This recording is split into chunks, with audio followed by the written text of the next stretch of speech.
There is potential misalignment of timelines and eligibility across programs versus local readiness, and there are capacity constraints, one part-time admin or a CAO wearing many different hats. There are also unclear roles between municipalities, provincial and federal agencies, and regional bodies. The implications are that there are missed opportunities for stacked funding, duplication of effort, and slow execution.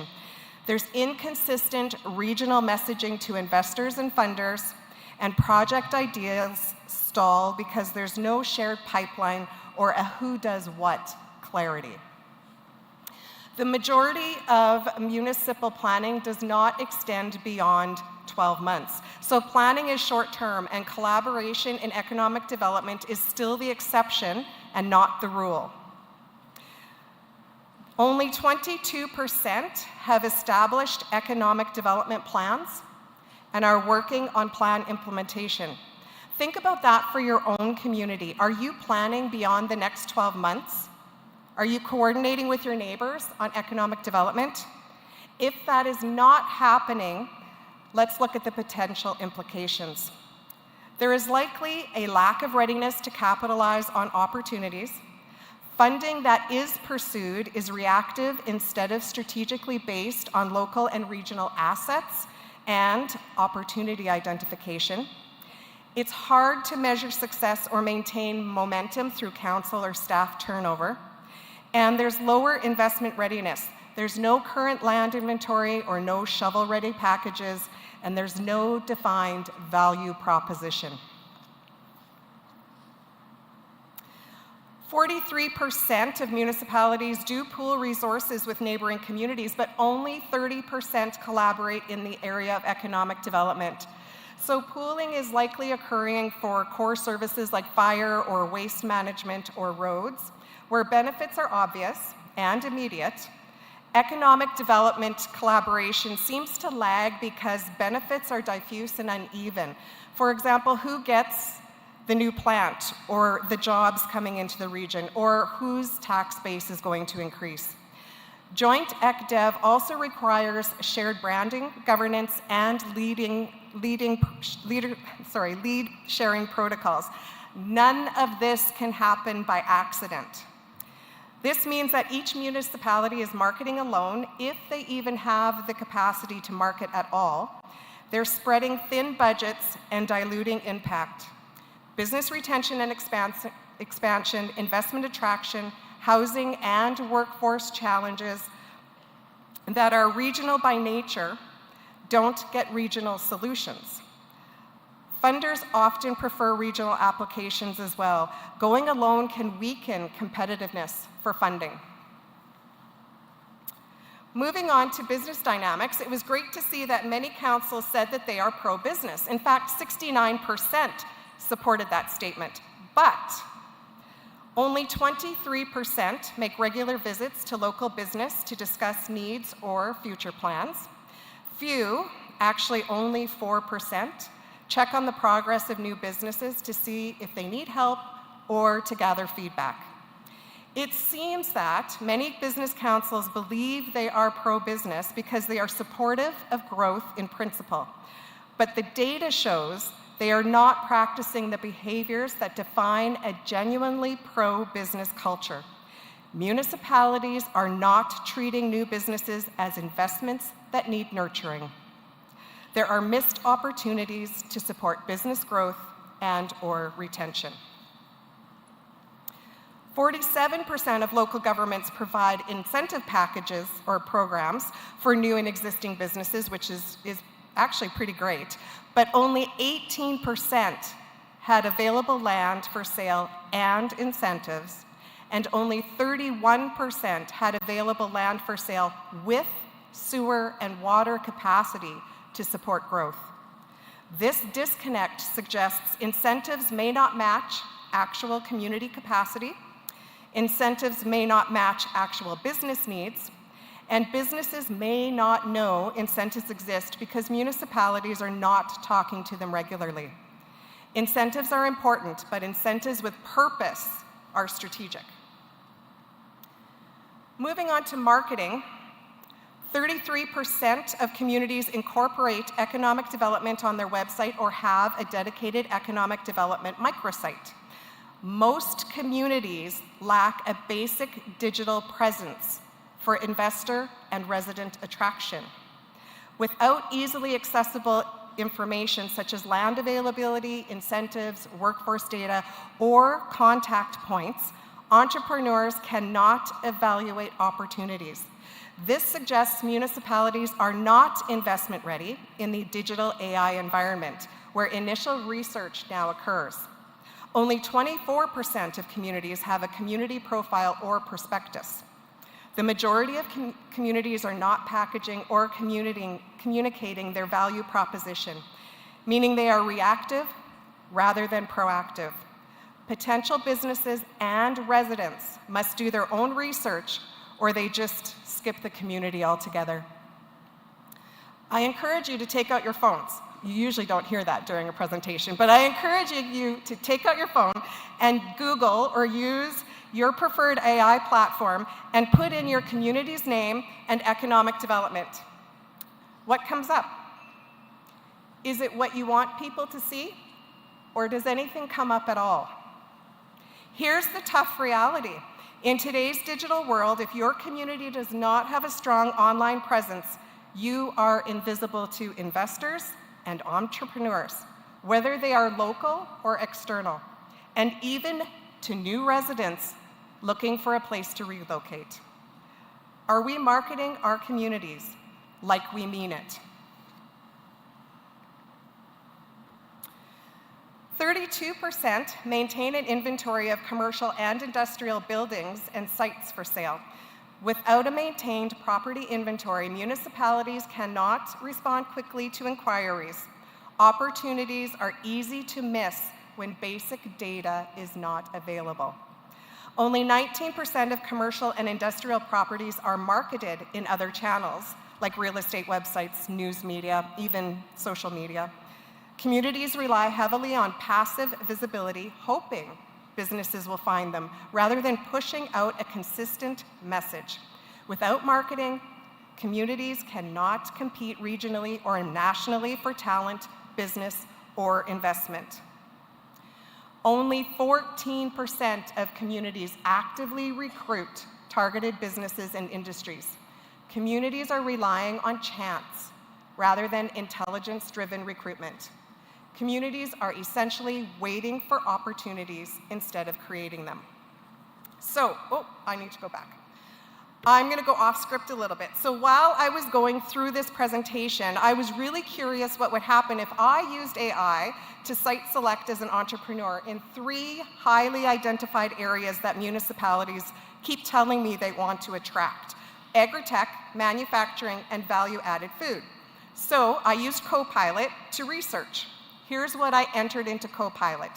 As an expert in business development, scan the province of Saskatchewan to determine where it would be best for me to start an agri-tech company, manufacturing company, or a value-added food company. I want a community with less than 10,000 people. Please list the potential communities and 2 or 3 sentences to explain why I should locate there. Okay, we're going to play a little over-under. How many of you think over 50 communities popped up? Okay, how many, the rest of you under 50? Okay, if you guessed over 50, you're out of the game. It was not over 50. How many think over 25 communities showed up? Nope. You're right, it wasn't 25. How many of you think 10 communities showed up? No, it wasn't even 10. It was 8. I got 8 communities across our entire province where I could find information that would help me to develop that kind of a business. So then I asked, can you find any communities or regions that are specifically looking to attract this type of investment? Only 6 came up. The next prompt that I got from Copilot, Copilot encouraged me to do was to ask for identified shovel-ready sites, connect incentives to my exact business model, and rank regions by negotiating leverage. Then only 5 communities came up. Now, I need to differentiate here. Those first 8 communities that came up, it wasn't all 10,000 people. There were communities with only a population of 350 that came up. So it's not how big your community is, it is how much you are taking a look at your online presence and what you're communicating. Most communities are essentially waiting for those opportunities. So do you want to wait or do you want to create? Finally, infrastructure and amenities. 63% of communities have a 5-year infrastructure capital improvements plan in place. 62% said that they had commercial and industrial land available, and 88% are within a 30-minute drive of a K-12 education institution. So as you are aware, housing, childcare, education, and healthcare, and infrastructure are foundations of thriving regions, but no community can do it alone. Readiness limitations are challenging residents, workforce, and business attraction. Only 43% have a variety of housing available. 42% do not have excess water or sewer capacity to service new industry. Only 51% have a hospital or affiliated clinic. 48% do not have sufficient childcare facilities for working parents. Take a moment to consider which of these gaps is most pressing in your community. Who can you partner with for housing, for childcare, for infrastructure? How can you work together to address those gaps? So why collaborate regionally? Because a regional approach can build critical capacity. There's more resources to develop a 3 to 5 year strategic plan with measurable outcomes integrating economic diversification, sector strategies, and maintenance of ratepayer service. You increase capacity to create shared positions with competitive compensation. Experienced economic development professionals, or maybe a licensed community planner, engineering positions, and it allows senior CAOs to provide mentorship, oversight, and transitional supports. You can increase capacity to engage industry and ecosystem in a cluster approach. You can establish investment attraction programs and local venture funds to activate private capital for projects such as housing, healthcare centers, and business attraction and succession. Often, infrastructure projects, such as housing, require economies of scale for funders and investors, perfect for regional collaboration. Oops. Regional collaboration can also coordinate digital presence and effective marketing. There is more capacity to publish a comprehensive online profile that also spotlights all communities, showcasing assets and opportunities, and more capacity to develop professional prospectuses and sector-specific investment briefs. You can also implement sector-targeted campaigns for the areas like I spoke about, agritech, manufacturing, food processing, using social media and trade publications. Shared staffing, joint planning, pooled resources, these are not just nice to have. They are how to build capacity and compete for investment. Imagine if your region had a shared economic development officer or planner. What could you accomplish together that you cannot do alone? Just imagine the opportunities.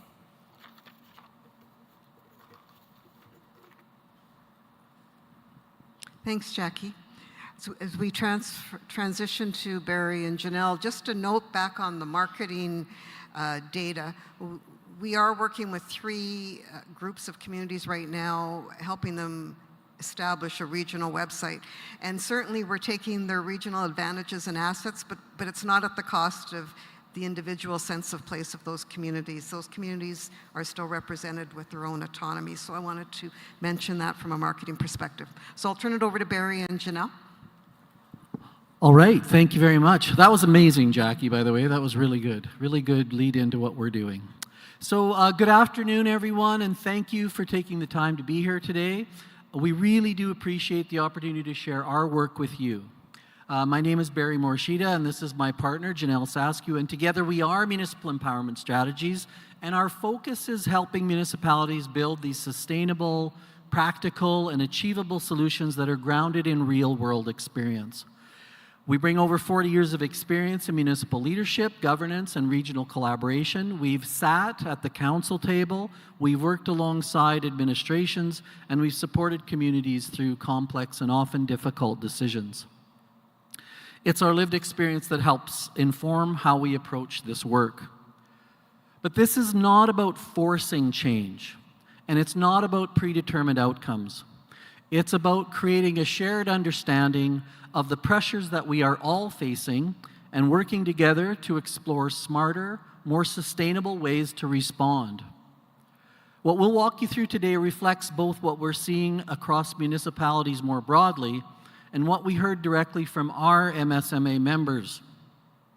They include the key pressures that are impacting municipal capacity across the region, what our MSMA members told us through the interviews we had with them, and a structured, low-risk pathway to test collaboration in a way that is practical and achievable. Our role is to bring clarity, structure, and experience, so you can evaluate the opportunities you have based on evidence, not assumptions. At the end of the day, this is about exploring opportunity at your pace and on your terms, with a clear understanding of what's possible and what it would take to get there.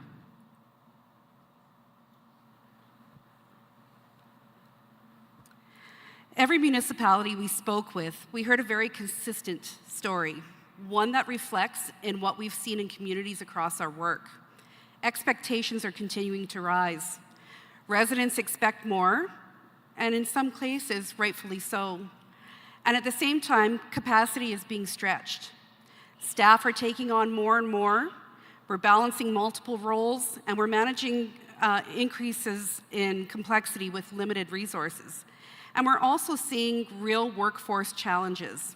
Recruitment and retention are becoming harder, especially in our smaller communities. And alongside that, our infrastructure continues to age. So the cost to maintain and replace assets continue to grow, while our budgets just simply can't keep up pace. And individually, each one of these pressures is difficult. But collectively, they continue to compound, stretching organizations thinner and making it harder to stay ahead of the game. And what we've seen through our experience and heard directly from you is that these challenges are not unique to one municipality. They're actually shared. And that's where the opportunity begins. So the purpose of this initiative was very clear. It's about moving forward in a coordinated, evidence-based understanding of municipal operations across the region. Oh, sorry. There we go. Sorry. We started by establishing a baseline, an understanding what services are being delivered, what their costs are, and how they're being structured today. And from there, we identify shared challenges where pressures overlap, where capacity is strained, and where there may be duplication. Then we explore opportunities for collaboration, not assuming they exist, but evaluating them carefully and objectively. The next step is to design a pilot, something small, practical, and testable, so we can learn what works before we scale into anything further. And ultimately, this positions the region for long-term sustainability. So the key point to this is we're not trying to solve anything at once, and we're trying to develop a starting way that is grounded, realistic, and scalable so that any progress made is achievable and lasting for our communities. So this work right now is going on through the Mid-Sask Municipal Alliance, and it includes the villages of Drake and Jansen, the towns of Lanigan, Leroy, Nokomis, and Watrous, and the resort village of Manitou Beach. I don't know if there's any members of the MSMA in here, but can you give us a quick wave? We've got a couple. We got one, two, there we go. We got a few of you. I want to thank you for being great partners, because you really, truly are the most collaborative group of 7 municipalities that we've had the pleasure to work with. Now, these are communities that already share geography, relationships, and in many cases, similar operational realities. But this is not about building something completely from scratch. It's about building on an existing foundation of collaboration and exploring how it can be expanded in a practical way. We want to thank you for being leaders in this groundbreaking endeavor, and that will benefit Saskatchewan's municipalities for years to come.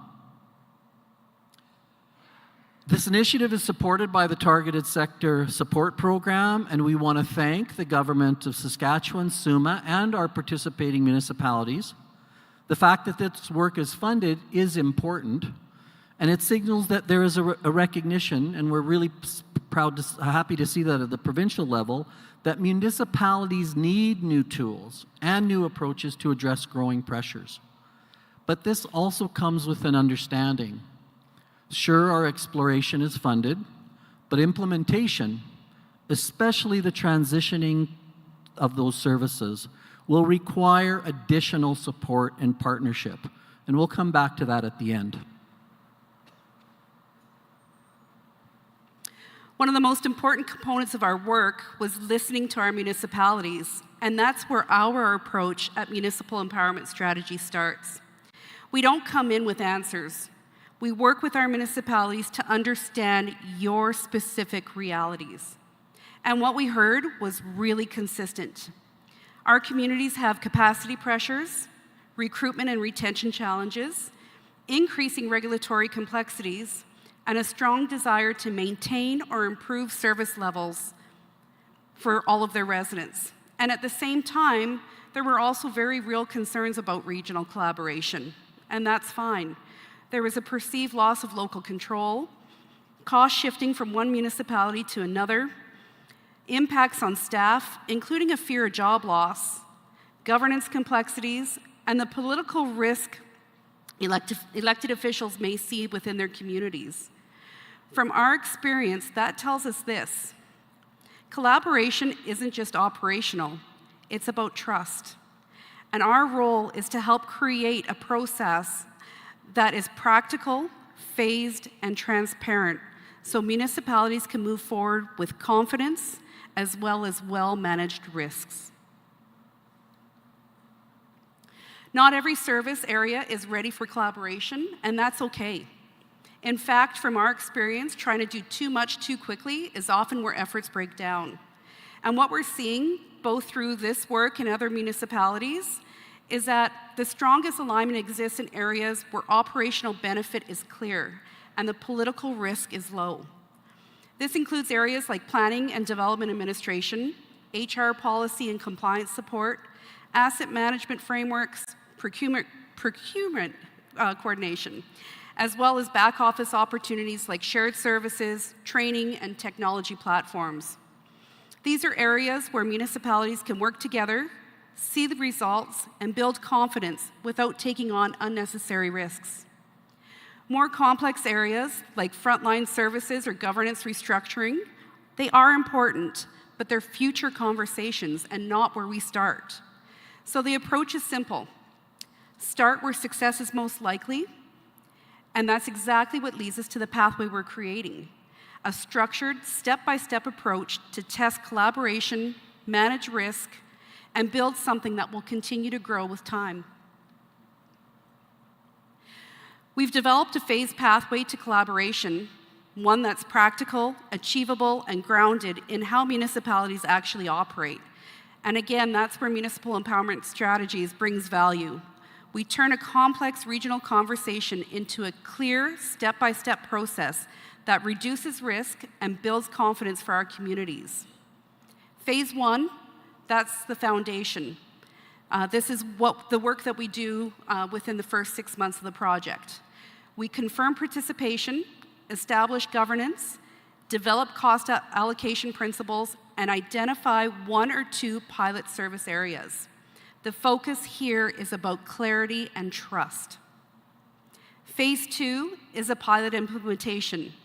That will occur through the next following 6 to 18 months.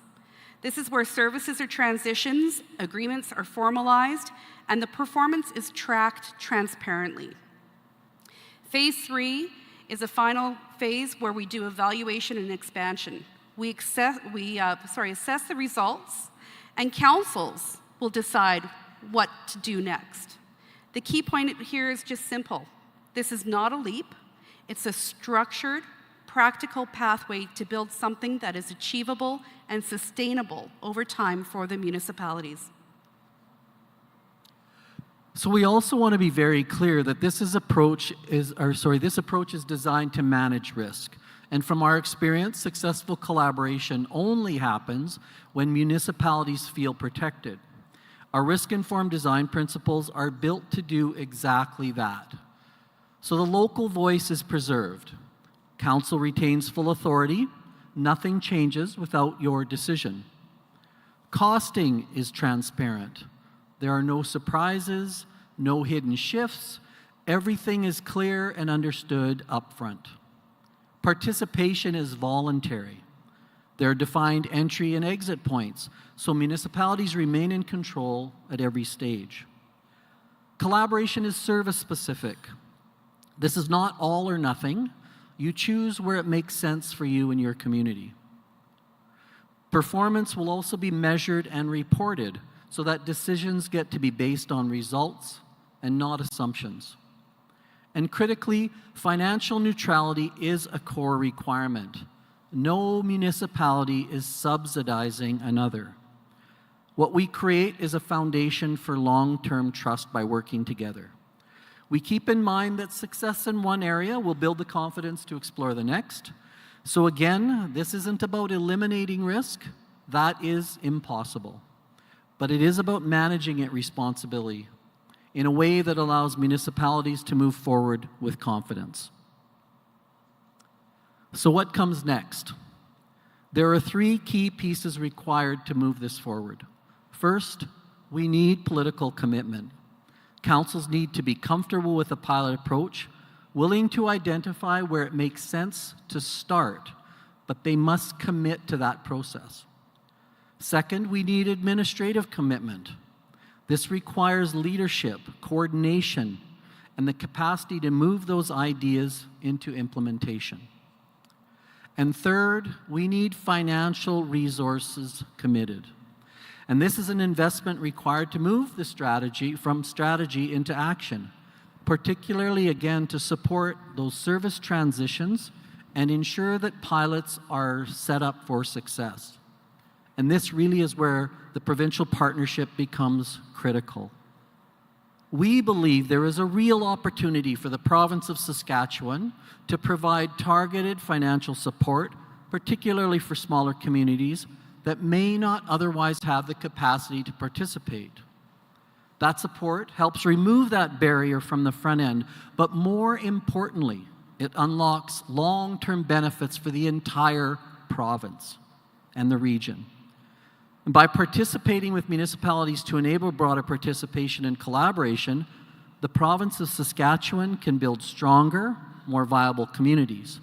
And in doing so, the province then advances its own goals, supporting sustainable growth, strengthening local capacity, and driving long-term economic prosperity across the entire province. From our perspective at Municipal Empowerment Strategies, this is where we can continue to support you, bring the structure, facilitation, and real-world experience needed to guide this from concept to implementation. And importantly, this model is not limited to one size of municipality. Because it is phased, practical, and scalable, it'll work with small, mid-size communities across Saskatchewan, adapting to local capacity, while maintaining consistent framework. Can you scroll it up? Because I can't do it. Oh, I don't know, we lost the end of it. Anyway, we look forward to the question and answer. I'm sure there'll be a lot of questions, and we're very excited about being part of this panel. Thank you. Okay, thank you, Barry and Janelle. I just have one question now. So exactly with the group of 7, are you at the pilot stage? Yeah, we've done our interviews and we're identifying 1 or 2 pieces that we can put to pilot. Then we roll them back to the councils to agree, and then we hopefully find some resources to actually implement. Okay, that's exciting. Thanks so much. Trevor, And Mayor Albers, you're on to share a bit about successes on the Alberta side. Well, good afternoon, everyone. You heard some sobering numbers right up front about the status of economic development in municipalities across the province. So I think it's important that you take heed of some of those numbers and what you heard. And then you've heard some practical suggestions about how to actually do something different and what does that path look like. I'm here to hopefully preach to the choir and give you some practical examples of things that have worked in Southern Alberta. Doesn't mean they're necessarily going to work for you, but hopefully they'll give you a framework of things to think about. And the biggest piece, I think, comes from collective action and the collective size that a region brings together. So Lethbridge County is in Southern Alberta. The county itself covers about 2,800 square kilometers. The population of the county itself is about 10,000 people. But we do have 7 hamlets and 5 urban municipalities within our boundary, including the city of Lethbridge. So the combined population of all of those partners in the census metropolitan area is about 140,000 people. So 140,000 person region is significantly more powerful than a 10,000 person county. And if you've ever traveled internationally, particularly like I do from an economic development perspective to try and lure investors, most people internationally are familiar with Canada's brand. Canada nationally has a very good brand for quality, for food safety, as a country where the rule of law still means something. This is a country you can do business with. Most international investors have no idea where Alberta is. They maybe have heard about Banff, perhaps. If they're long in the tooth like me, they might remember an Olympic Games some couple of decades ago, but that's about it. I promise you, they have no idea what the hell a Lethbridge is. Not a clue, right? So for us to go to market as Lethbridge County is almost meaningless on the global stage. It doesn't have any significance or resonance with that investor audience. So what we've done is branded regionally, and one example is something we called Canada's Western Gateway. It's 11 municipalities working together along Highway 4, so from the city of Lethbridge south to the Coutts border crossing. And the focus of that cluster is really transportation and logistics. And the reason for that is we have a regional airport, we have Can-Do Rail Terminal, and we have the only 24/7 commercial crossing in and out of Alberta at Sweetgrass, Montana. So we've got road, rail, and air, and we've got this entire 100-kilometer section that could be developed for bonded warehouses or truck stops or other things. It's only a year old, but in that time, we've already landed Amazon Canada built a cross-dock warehouse in Lethbridge County. So it's a small 10,000 square foot box. It's a pilot. It's the first one of its kind that Amazon in Canada has built, and they're piloting that format for smaller communities. Now, in that particular part of the county, there is no potable water or sewer, so we worked with Amazon to come up with a solution around trucking in water and trucking out waste. So even if your community doesn't have standard servicing infrastructure, there are investments that could potentially fit. Subsequent to that, we've also had investment interest from a trailer manufacturer in Ontario. They're looking at locating in Alberta because it's cheaper than doing business in Ontario, and it's closer to their supply chain that comes out of Mexico. And so we believe the positioning and trying to create this logistics center that doesn't yet exist is something that's quite powerful. We've been able to partner with Prairies Can. So Prairies Economic Development Canada has provided about $450,000 over 3 years, which has been matched by the participating municipalities. So we're literally just going to go build a cluster that doesn't yet exist.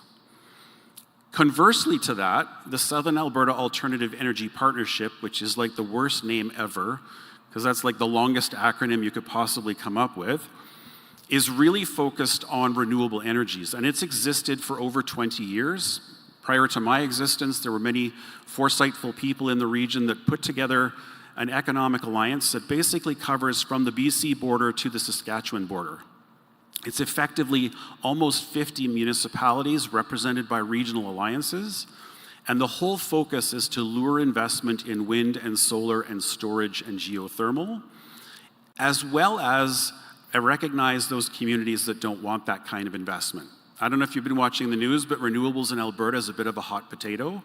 And regardless of where your community stands, we have a list of communities that want the investment and a list of communities that don't want that investment, and we can make life much simpler for those large multinational companies in terms of don't even try to locate here, they will fight you with pitchforks. This community over here is much more interested in doing business. And that's okay. That's a community's right to decide what it wants and what it doesn't want. We can help manage that transition and prepare those communities. And over the last 20 years, there are literally dozens of billions of dollars in wind and solar in our region, with still tens of billions in the pipeline. And I really believe that's because we've made it easy and because we've helped communities get ready for those investments and work on contracts and those kinds of things. The Regional Innovation Network of Southern Alberta, again, we're not into short acronyms, they have to have at least four letters apparently, is 18 partners, and so that includes both federal and provincial government departments. But the whole reason RINSA exists is 15 years ago, Lethbridge decided to build a technology incubator. Well, many communities over the years have tried to build incubation centers or hubs, but the power of those buildings is actually the supports that entrepreneurs can get inside them. And so I would argue that the building itself was less important to come out of this collaboration rather than the long-term network of all of those agencies working together.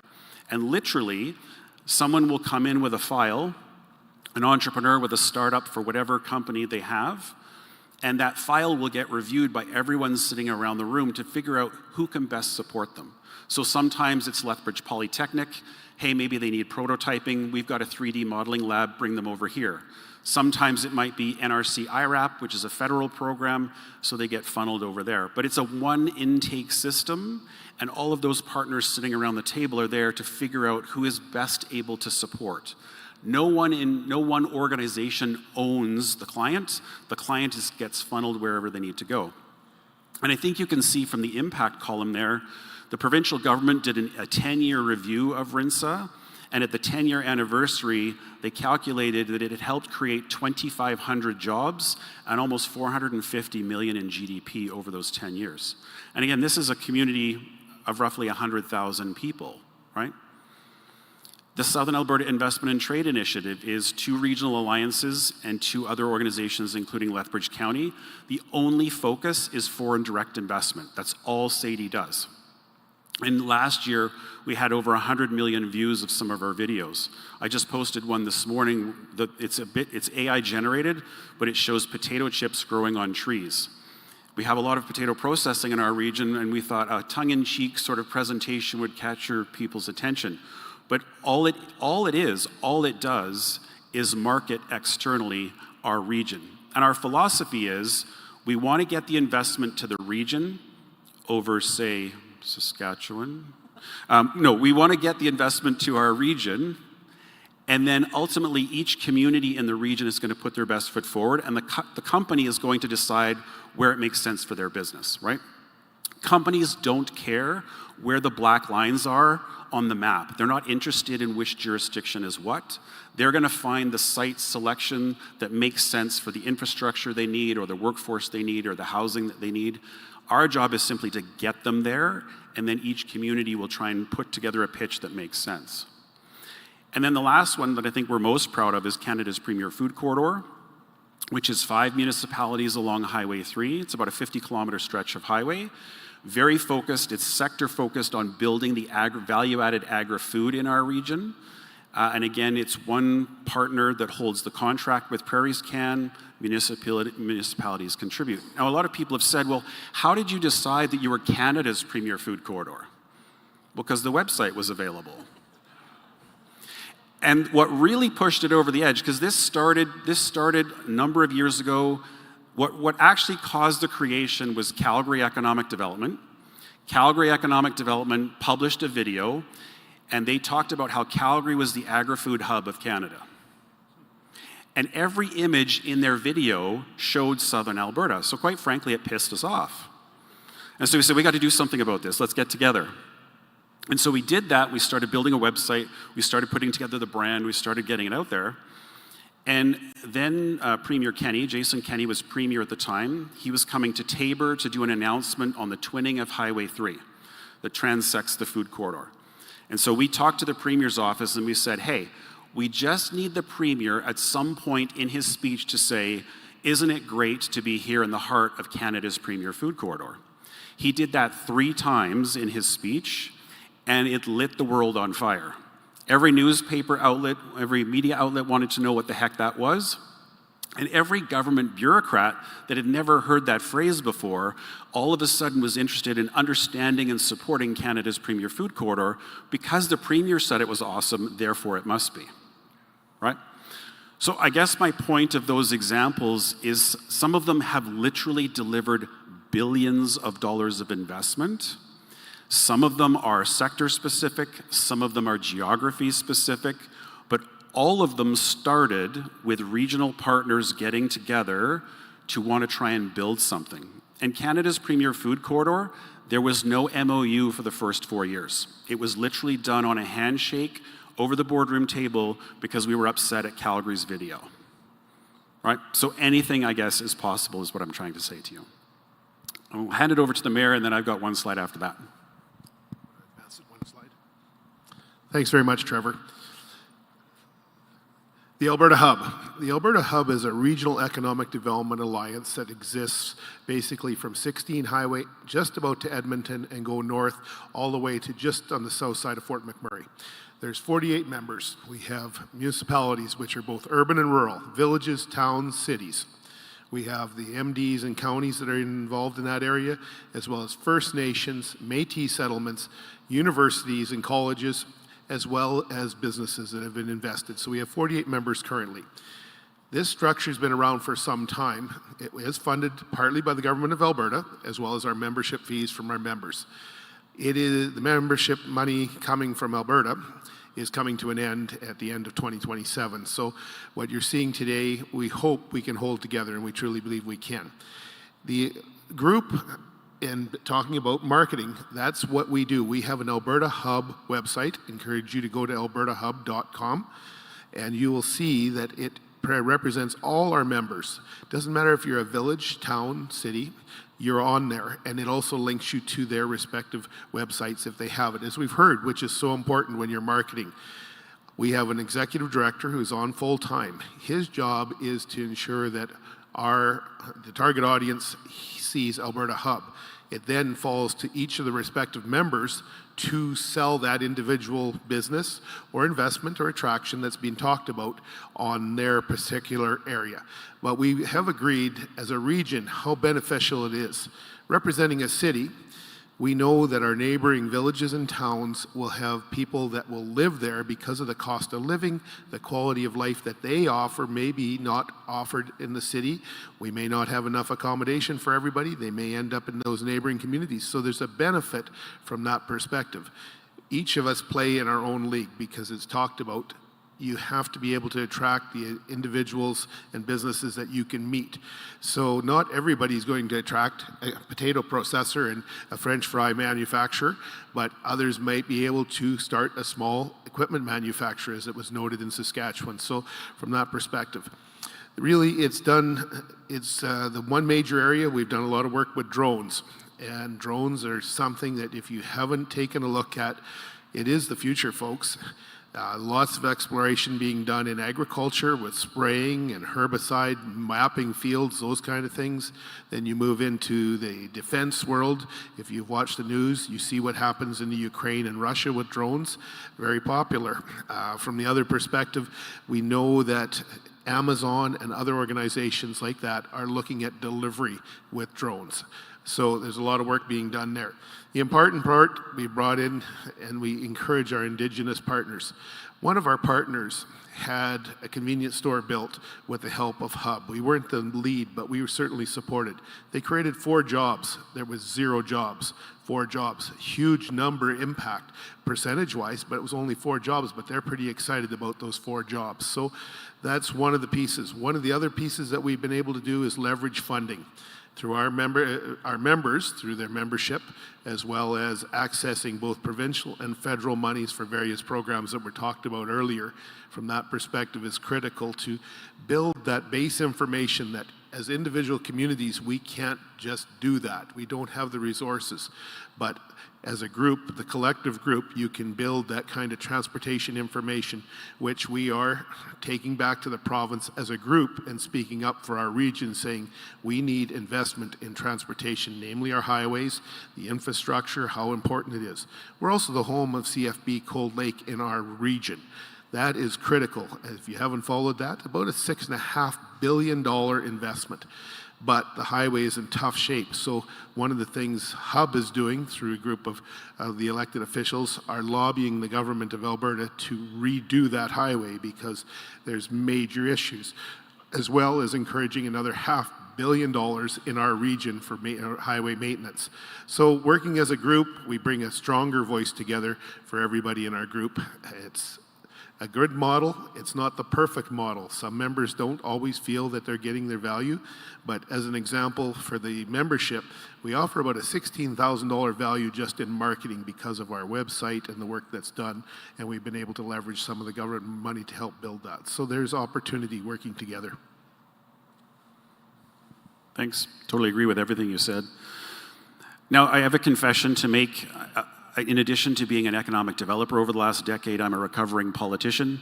So I just finished 12 years on the council of the Village of Sterling and 2 terms as mayor, so don't hold that against me. But I did want to just leave you with some examples of municipal collaboration. You know, all of the previous examples had an economic development focus. And in Alberta, the Municipal Government Act actually lists economic development as one of the key mandates of a municipality. It's one of the reasons you exist. So I think that drives a lot of discussion in that sense. You know, here are 3 examples out of 11 or 12. We have or had a shared regional water services commission, so a plant that's jointly owned by 4 participating municipalities and provides the distribution. And the reason I list that is because you would think that a regional strategy might be more expensive. The city of Lethbridge, which is about 20 minutes away, retails water for about $1.35 per cubic meter, but Ridge, as a small regional player, can retail at $1. So in this particular instance, it made way more sense for the Village of Sterling to partner with these communities, even though they're equidistant to us versus the city, because collectively we could get to a much more efficient delivery of water. Similarly, there's the Oldman River Regional Services Commission, 40 participating municipalities. It's an enormous geographic area, but doing planning and development appeals, GIS, other kinds of things. So, you know, small partnership, big partnership, and then a solid waste commission. I know you have many of these examples across your communities. From a Sterling perspective, a small community, about 1,400 people, it was about 850 when I first moved there. It basically doubled in size over 20 years. All of these partnerships started as just shared services for the municipality. We split a CFO with another community. We split, to try and save money. It has then led to economic development. So in some cases, the economic development regional partnerships start other forms of collaboration, but it can work in the reverse direction, which I guess was the case in Sterling's situation. So just wanted to share that with you. There's many, many examples. I'm sure you have lots, but it can work both ways. Thank you, Trevor. Thank you, Mayor Albers. One question for both of you.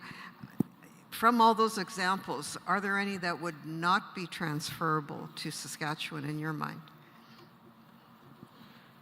Yeah, I mean, I think all of them are transferable to Saskatchewan. You have many industries we don't, so I think it's easy to find industry-specific clusters or corridors. I think you have just as ingenious people, just as hardworking people. There's no reason Saskatchewan can't do exactly what our region has done when it makes sense and is customized to your strengths and plays on whatever makes sense for your community. And it's community by community, it's case by case in my mind. I believe I'd say that the REITAs, because that formation is already there today with government support. I know that's been a challenge in Saskatchewan, and it's coming to an end in Alberta. The challenge will be to what will be enough to draw people together. Is the economic benefits and the value of the dollars spent going to result in collaboration in that group? And as Barry and Janelle spoke about it, you have to start with a reasonable size, and you might grow a little bit, you might shrink a little bit. Our membership has gone up and down. 48 is not the top of it, but it's not the bottom by any means. I do know some of the REITAs in Alberta have shrunk and are going to disappear because they just didn't feel the value. So value of what you do is so important. People have to feel a sense of value along the way. Okay, Hey, thank you. Verona, if Trevor says everything's transferable, I think he should transfer Canada's premier food corridor to Saskatchewan. Well, I think there's an opportunity. I'll have to get back to you on that one. I think there's opportunity here in Saskatchewan. That's all I'm going to say. So we want to open it up to questions. Apparently now we ask you to use the stand-up mic that's in that particular aisle in the room. So I have questions if there are more questions for the panelists, if there aren't any. But a council person from town of Maple Creek, I believe. Yes. I'm Tina Cresswell from the town of Maple Creek. It's not so much a question. I'm Tina Cresswell, town of Maple Creek. Not so much a question as a comment, and I really appreciate what you have all said up there. The stats are a little scary, but I think that especially the beginnings of regional cooperation are very important because a lot of us are certainly in the formation of that rather than already along the way. And I've written a couple of notes because it's late in the day for me. We have an existing collaboration in Southwest Saskatchewan, and particularly in the Maple Creek area, with our fire department. And now that fire department has now built to emergency services, and we have found a way to work together, which is often a little difficult at first. You have to learn how to talk to each other. You have to learn how to accept each other's realities, all of those things. So we started there. We also started, as you know, Verona, with the Cypress Hills destination area, which was a collaboration in tourism that covered Southwest Saskatchewan, which has been quite successful and has expanded over the years. We then, with the help of Community Futures, Prairies Can through Community Futures, established the Hub. And the Hub is an economic development vehicle that is using communities across southwestern Saskatchewan who sit together on a board, who buy into the project, who then are looking to grow the economic development possibilities of the area. The thing that's so interesting about this project is it uses existing infrastructure. There was a Tourism Saskatchewan building that was vacant that the Maple Creek bought that is now being leased by the Hub. It establishes regional governance, which is really important to be able to all sit on a board, decide on your regional structure, and then work together to an end. And it builds on small successes. We use tourism as part of those successes, and now we're expanding into other regional development. And I think I don't speak for the Hub, but I certainly see a lot of focus on small business, which we feel will also help develop the region without the additional investment that's needed from communities. It's more independent investment. So I thought, if anybody ever wants to talk to us about that, we're very open. Thanks for those comments. Sean, do we have any questions on the app? Is Sean in the room? No, there's no questions. No questions on the app?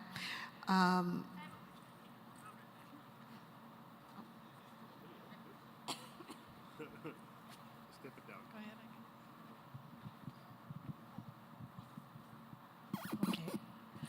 Susan Robertson, Mayor of Broderick. I just wondered if the panel could clarify their concept of a municipal district. Is that actually a creation of another level of governance? So the municipal district is another form of a rural municipality in Alberta. So there's counties and municipal districts, MDs, in Alberta. They're just an equivalent, much larger than an RM.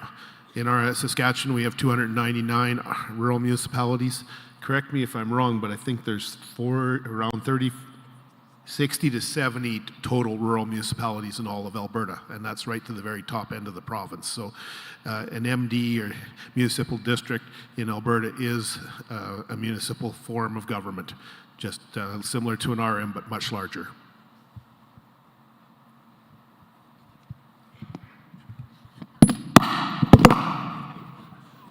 Good try. It was a good catch. Brandy Morset, Town of Oxbow. A question in relation to buy-in. So we have recently been, I guess, trying to launch some type of regional economic development alliance in our area, but we can't get buy-in. So where do you go and how do you go to those other municipalities to get that buy-in, to even have and start the conversation? So I'm not sure I caught the beginning of that. Well, whenever you do anything regional, there are two things you need to remember. And as a municipality, this should be painfully clear. One is that if you do what you're doing today, you are in fact going backwards.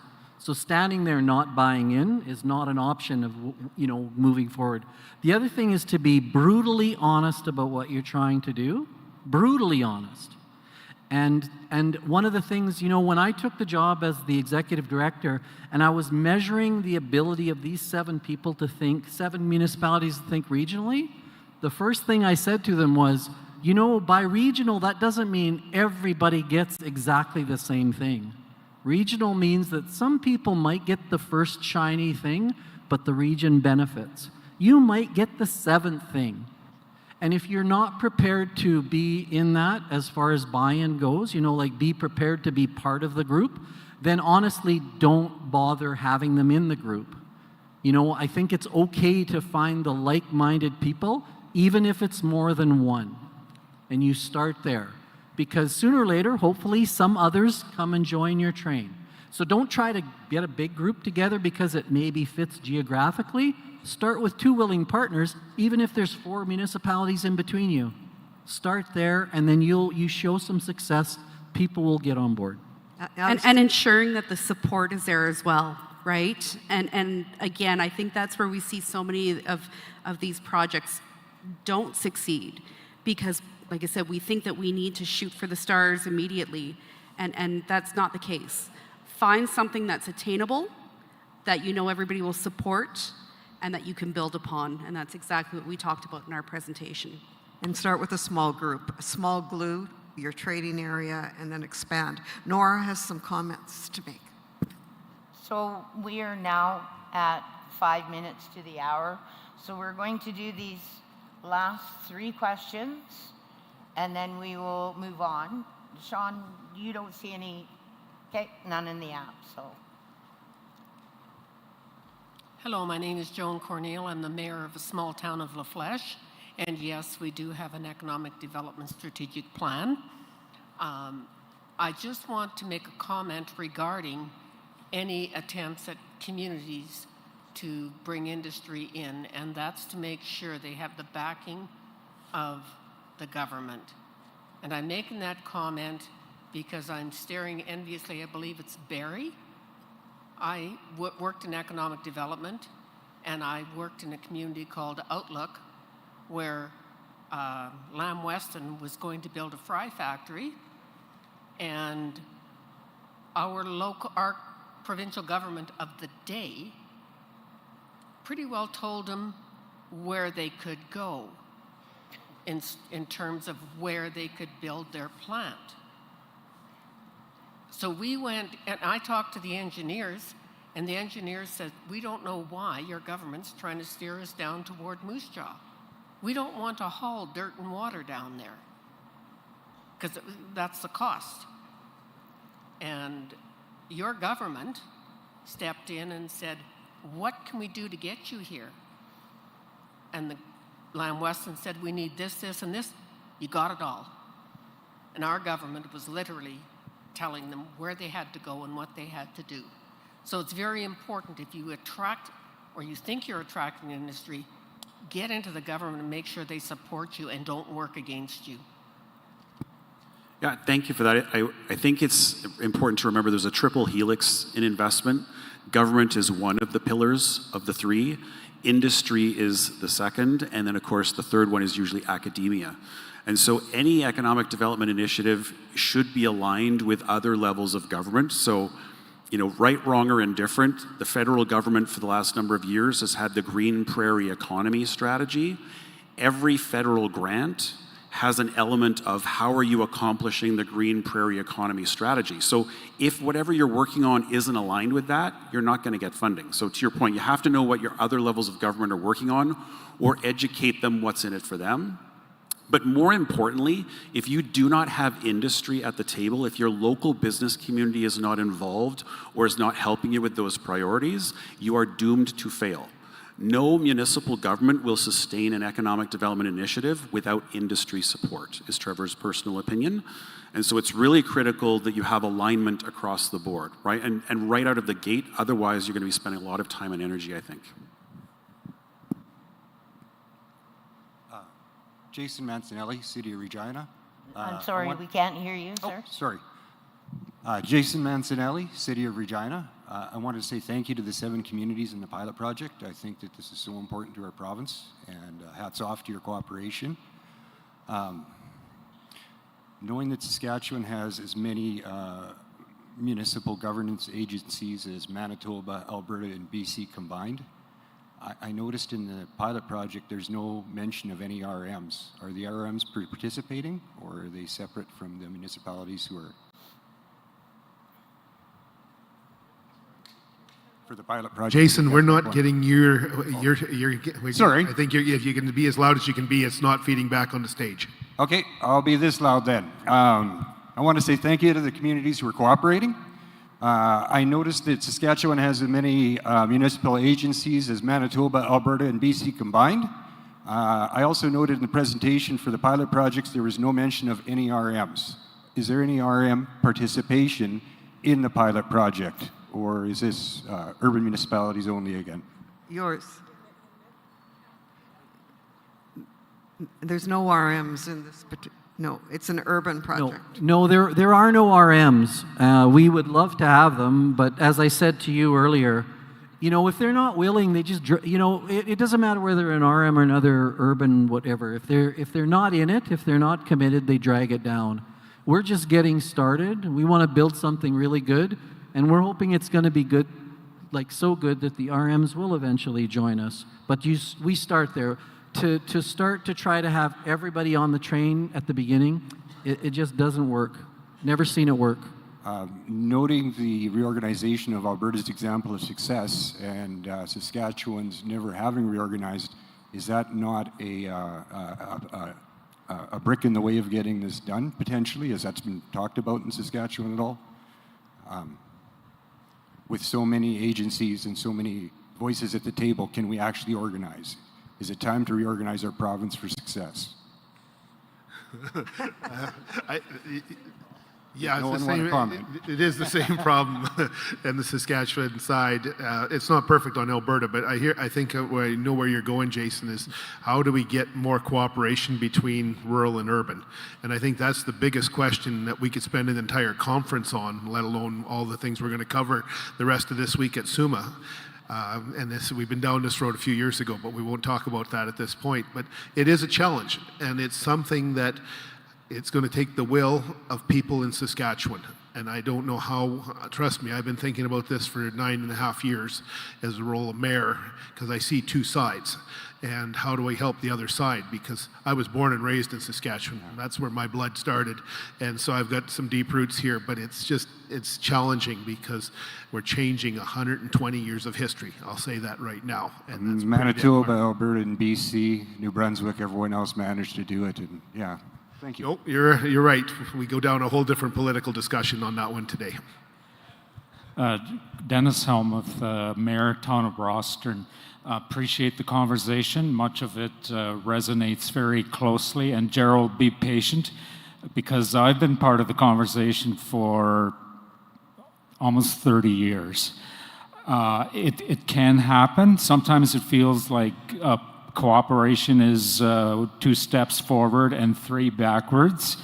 But pick a project, and next thing you know, you'll be building a new hospital together. So be a little bit careful what you ask for, but collaboration and building capacity is possible. Become part of the seated community, and just be part of the conversation. Be patient. But 2 really quick tips in terms of gaining some momentum. Love your administrators and encourage them to get together monthly, because they'll really lead the way forward on your behalf of your elected positions. And likewise, let your frontline municipal staff get together and talk dirty, talk shop tricks, talk about best practices, and that will come back to you at a council level.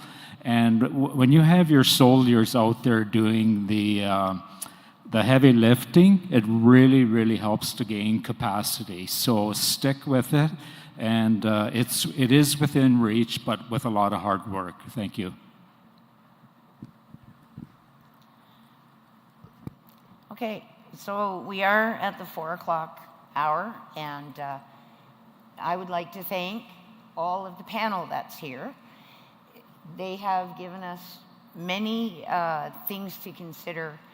And you may be from a small community like mine that is only 91, or you could be, to Lloydminster. You can get something out of what these people have presented to you and use it within your community. Just keep an open mind about it. So thank you to the panel. We appreciate you being here.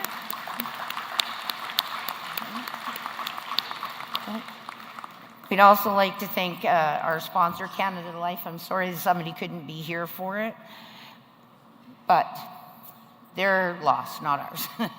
So just remember that this recording is going to be available on the SUMA's website. We give it a couple of weeks because they have a lot to do to get this all up and ready. So thank you again for you guys being here. It makes these people's job easier. So remember, the Welcome and Wander reception is going on at Hall B and C, ITC Hall B and C, and it's going on right now. So thank you again, and enjoy your Welcome and Wander. Oh, thank you. Did you? Yes, you were.